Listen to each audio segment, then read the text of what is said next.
Com o avanço da guerra, a crise no fornecimento de commodities tende a se agravar, embora os países da OPEP busquem compensar a produção da Rússia. A cotação do petróleo continua em alta e isso, inclusive, levou a Petrobras a aumentar os combustíveis. Certamente, as novas tarifas terão um impacto fortíssimo na inflação. O governo e o Congresso seguem discutindo medidas que poderão ser tomadas para compensar esse aumento nas cotações internacionais. O Senado aprovou ontem uma mudança aí no cálculo do ICMS, mas isso vai ser uma briga grande, né?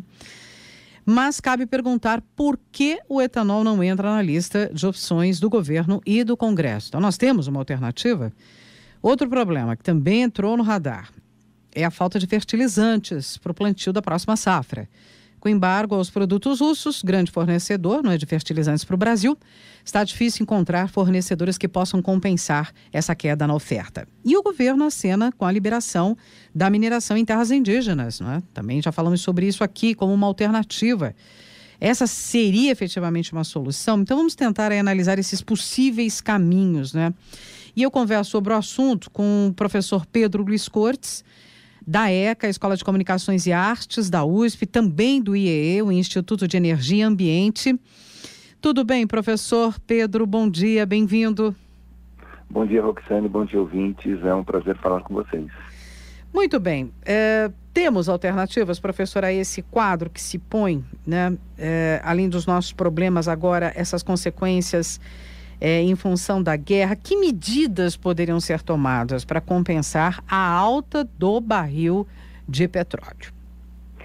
Bom, Roxane, essas medidas que estão sendo discutidas pelo Congresso, de certa forma, elas têm uma unanimidade, aí, uma certa unanimidade em termos de análise dos economistas, dos jornalistas especializados, dizendo que ela provavelmente vai chegar de uma forma muito tênue, caso aprovada, para o consumidor, ou seja, isso não vai se reverter numa mudança substancial no preço dos combustíveis, né?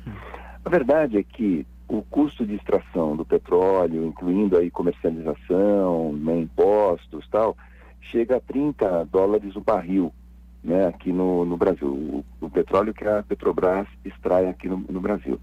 Ela alega que, e é verdade isso, em boa parte, que o petróleo aqui extraído, ele não é passível de refino adequado nas nossas unidades, porque essas unidades elas foram feitas prevendo o uso do petróleo importado mais leve.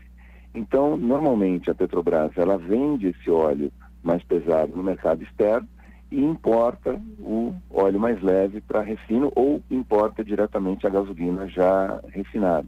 Então, ela alega que ela precisa, né, repassar esse custo internacional para o consumidor brasileiro, mas ela esquece aí de colocar nessa conta que ela também está vendendo o petróleo aqui extraído em cotações internacionais. É claro que o petróleo mais pesado ele tem uma cotação mais baixa do que o mais leve, há um certo ágio nesse processo, mas nada que se justifique, né? Você extrair o petróleo aqui a $30 o barril e colocar na sua conta que está comprando o petróleo a mais de $100. Ou seja, uma das formas discutidas seria colocar todos os custos que ocorrem em reais, né, na planilha e não dolarizar toda a cadeia de produção. Então, isso faria com que o custo final ele ficasse efetivamente mais baixo. Mas uma outra questão também que se coloca é o etanol. Veja que em todas essas discussões, e não é a primeira vez que essa discussão é colocada em pauta, e a gente já teve a oportunidade de colocar isso na coluna em outros anos, né? Não é uma discussão recente, a respeito de como contornar a questão do câmbio e também das cotações internacionais do petróleo, o impacto que isso gera, né, no consumo aqui no Brasil. Em todas essas vezes, os entes governamentais, aí, governo federal, congressistas, tal, nunca colocam o etanol como uma possibilidade. Veja, o etanol ele sofre também oscilações internacionais, mas ele é muito menos sensível a essas questões relacionadas ao contexto geopolítico, com guerras, com problemas com determinados países, como teve, por exemplo, em anos anteriores, o embargo à produção do Irã ou da Venezuela. Então, o etanol, ele poderia ser utilizado. Nós temos já automóveis preparados para isso, né? A infraestrutura de uso já está disponível, né? A grande parte da frota de automóveis compostas de veículos flex. Nós temos uma estrutura de distribuição disso, os postos estão adaptados, só que quando chega ali na bomba, o preço do etanol nem sempre é competitivo, tá? Tive a oportunidade de verificar essa semana que os postos, eles tentam manter aquela paridade de 70%, o etanol custa 70% do preço do combustível. Então, na prática, o etanol, né, ali na bomba, ele está seguindo, né, a mesma oscilação do petróleo, o que acaba não sendo correto, porque o ideal é que nós tivéssemos uma política voltada à produção do etanol, que é um combustível, né, do ponto de vista ambiental, muito melhor, obviamente, do que os combustíveis fósseis. É uma produção nacional, nós teríamos o controle disso, toda a cadeia estaria efetivamente em reais e nós, pelo menos em relação à gasolina, nós teríamos uma alternativa que não estaria sujeita a essas grandes oscilações internacionais e também não estaria sujeita a grandes oscilações no câmbio. Mas eu não compreendo por quê, né? O caso do presidente Bolsonaro, que se diz tão amigo do agronegócio, não considera o etanol nas suas falas, assim mesmo como diversos políticos não colocam o etanol como uma possibilidade efetiva. Volto aqui a dizer, seria o caso de a gente efetivamente ter uma política voltada à produção de etanol que garantisse, né, um mercado efetivo, porque nós temos o etanol, só para encerrar essa questão, nós temos que o etanol, ele só é competitivo em determinados estados. Por exemplo, no Rio Grande do Sul, muitas vezes ele é vendido quando está disponível nos postos, não são todos os postos no Rio Grande do Sul, por exemplo, que tem etanol. Quando ele está disponível, ele custa quase o mesmo tanto que a gasolina. Então, nós temos uma solução aqui, mas efetivamente ela não acontece, né, por falta de uma política pública voltada para os biocombustíveis. É impressionante. Agora, esse é um lado do problema, o outro é a questão dos fertilizantes, é outro impacto importante. Mineração em terras indígenas.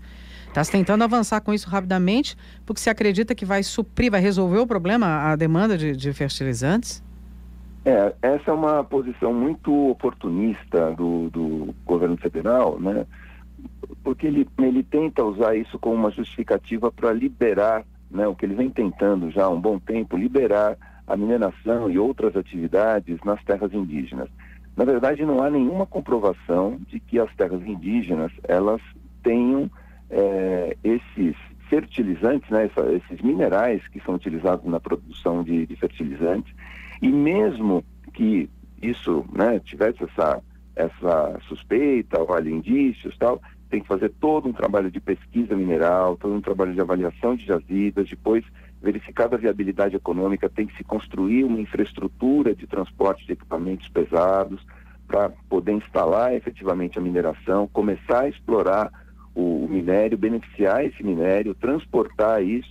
Não é uma atividade que se resolva da noite para o dia, né? Liberou a produção em terras indígenas, a mineração em terras indígenas, isso não significa que no final do ano nós seremos autossuficientes em fertilizantes.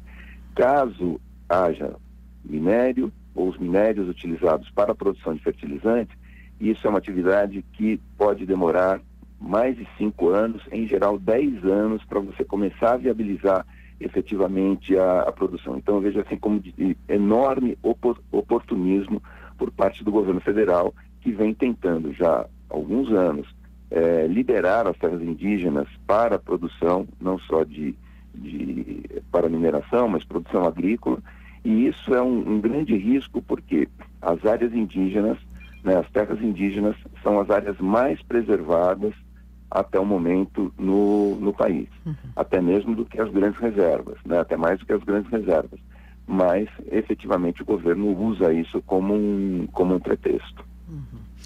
Vamos continuar acompanhando, né? Porque essa guerra está muito longe de se encerrar e as consequências econômicas são globais, né? Vai impactar diferentemente nos países. O Brasil vai ter impacto em duas frentes, pelo menos, como nós descrevemos aqui, e isso vai continuar, não é? Vamos continuar tratando desse tema. Professor Pedro Luiz Cortes, da ECA e do IEE, com a gente aqui sempre às sextas-feiras.